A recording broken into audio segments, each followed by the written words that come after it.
sat down with Carolyn Thomas, the woman without a face. Through the years, she has been one of the most outspoken survivors of domestic violence, admitting she made some life-altering mistakes and hoping that we can all learn from them. But before we begin this story, we have to warn you, the images you're about to see are graphic that you may find disturbing. But they are necessary in order for you to understand the ramifications of domestic violence. Here's her story.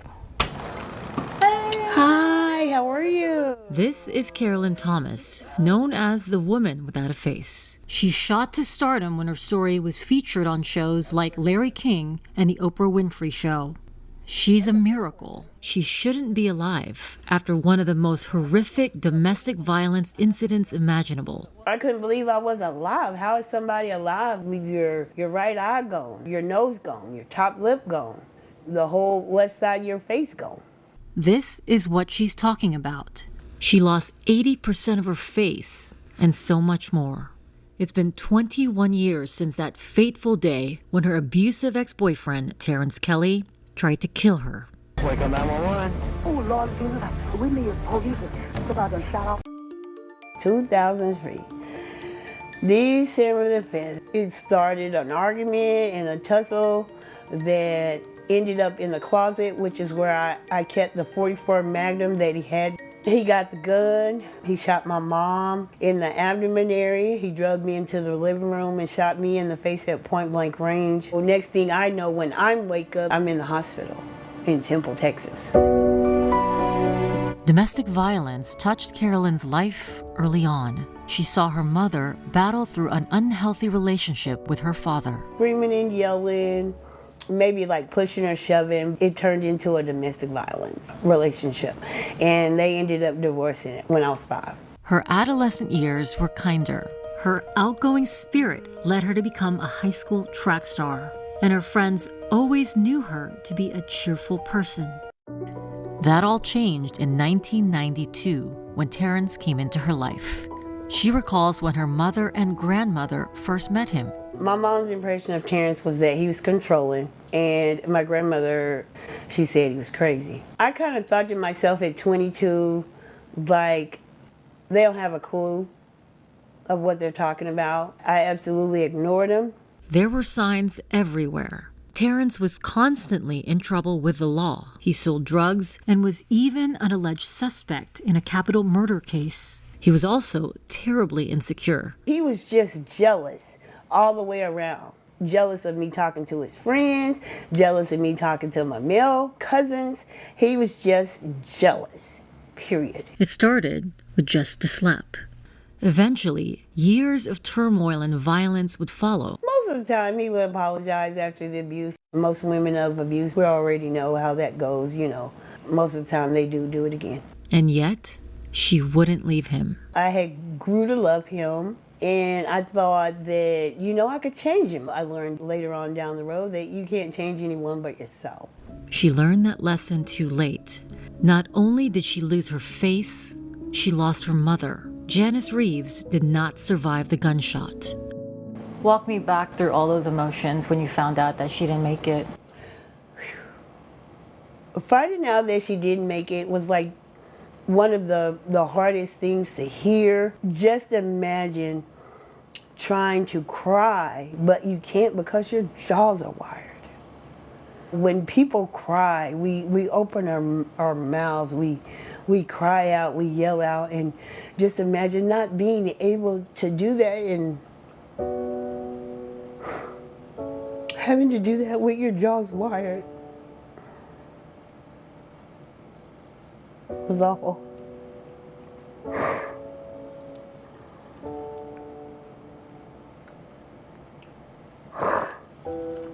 about that.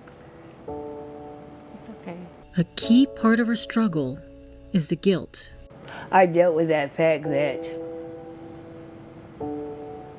if I had never said, it's okay to come over to the apartment,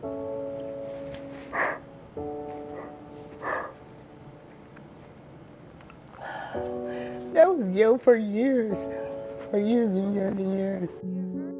She tells me it took all the strength in the world to grieve her mother, while spending 6 months trying to stay alive and wondering what's next for the woman without a face. And as for Terrence Kelly, the man who committed this horrific crime, he's a Texas Department of Criminal Justice inmate at the Cofield Unit in Tennessee Colony, serving 2 life sentences for the murder of Janice Reeves and attempted murder of Carolyn Thomas. Despite suffering a near fatal and traumatic incident, she continues to share her story 21 years later. And today, she remains a fierce domestic violence advocate. And when asked if she would have done anything differently, here's what she told me. I would say to that young Carolyn that you should have listened. If I had just listened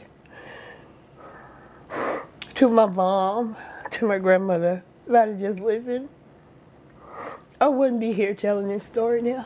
Carolyn Thomas survived the unimaginable, but deals with deep regret every single day.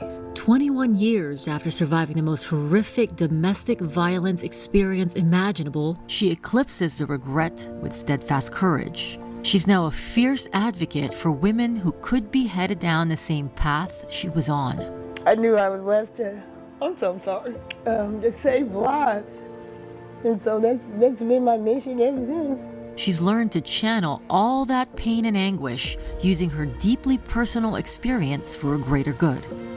I lost a whole lot, staying in that relationship. And that's why I travel, why I try to motivate young women and to get out of there. Because worse off than me, you're gonna be 6 foot under. She calls her mission Voices for All, the Carolyn Thomas Foundation, a nonprofit she founded in 2006 that supports victims and survivors of domestic violence. She's more than talk. This is her Woman Save Yourself 2024 self-defense class, led by certified martial arts instructor Bruce Wynn, that empowers survivors with physical safety techniques on how they can effectively protect themselves. Block and grab. You taking that knife, okay? With this training, Carolyn may have been able to disarm her attacker. These techniques could be life and death These situations. techniques, definitely, they could be life and death. He did show me a technique where I could have gotten the gun away from my temple. She tells me it's not only important to be physically prepared, but strategically as well. A hard lesson she learned when trying to leave her ex-boyfriend, Terrence Kelly. I told him, with the words that are coming out my mouth, I don't want to be in a relationship with you anymore. So do you think those words were dangerous to say? Those words were dangerous. There should have been a safety plan set in place for my mother and I, and as well as my family. Words of wisdom from someone who has learned some tough lessons. I could do it. I could do it.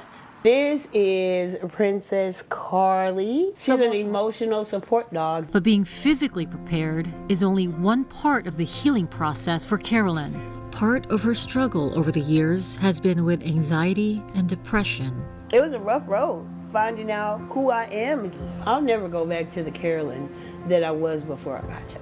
Can you imagine going through 30 reconstructive surgeries to create a new face, including skin grafts, a new right eye socket, jawbone, and nose prosthesis? That's what a single bullet from a .44 Magnum will do, but she's finding her way back. Do you feel beautiful again? Oh yeah, I feel beautiful again. To be honest, it took me 17 years. I think I'm extraordinary. I'm different. And you take pride in that. I take pride in being different. This magnificent woman, beautiful on the inside and out, her hopes and dreams intact. I do in the future hope that I do find true love, as somebody that loves me for me. But right now, she's focused on being there for others the moment they need it, creating Carolyn's House, a refuge for women in danger. Just in case somebody might need a place to stay for a little while. But yeah, that dream house is decked out. It's gonna look more purpler than Prince's Purple Palace. While none of this will bring her mother back, she finds a way to fight through the loss. If I could change one thing about the whole thing, I would change losing her. But I wouldn't change what I have went through because it made me the person that I am today. That person is delivering a powerful truth, a bottom line. If you're in an abusive relationship, you have to come to terms with the reality of your situation before it's too late. The abuser says to us, I love you, I'm going to change. But they're not. They're not going to change. They're going to hit you again. It may not be tomorrow. It may not be next week. But it's going to happen again and again and again. That's not love at all. We now take you back once more to the scene of the crime on December 5th, 2003. And this time, I sat down with Kermit Graham, the Waco PD officer who found Carolyn laying nearly lifeless on the ground, hanging on for dear life. He tells me about their unbreakable bond and opens up about his own tragic story on domestic violence. I'm retired military. I spent time in Desert Storm, and that was one of the few times that I'd returned to the States that I realized that war and domestic violence are kind of the same. This is retired Waco PD officer Kermit Graham. He found Carolyn Thomas that horrible day when she was shot in the face by her ex-boyfriend, Terrence Kelly. I remember my mom coming out of the room saying something, and pow, he shot her in the stomach. I was taken into the living room and shot in the face at point blank range. Carolyn's words are one thing, but I have to warn you, what Officer Graham found goes far beyond what words can describe. It looked like her face had exploded from the inside out and stuff was hanging. It's a day he'll never forget. He walks me through what he saw that day, describing every detail of the crime scene. First thing I saw was the blood trail coming down the stairwell. Second thing I saw was Carolyn's mother. When I looked at her, I didn't see where she was going to make it. And the last thing she said was, did my daughter get out? When Kermit made his way through the door of the apartment Carolyn and her mother shared, he was in disbelief. Carolyn laying face down on the floor. I could see blood coming from her face. He thought she was already dead. All I saw was a portion of her face missing, a wound that I had never seen anyone survive, but she actually raised up. She tried to reach for my leg and I kind of jumped because I was thinking couldn't be alive.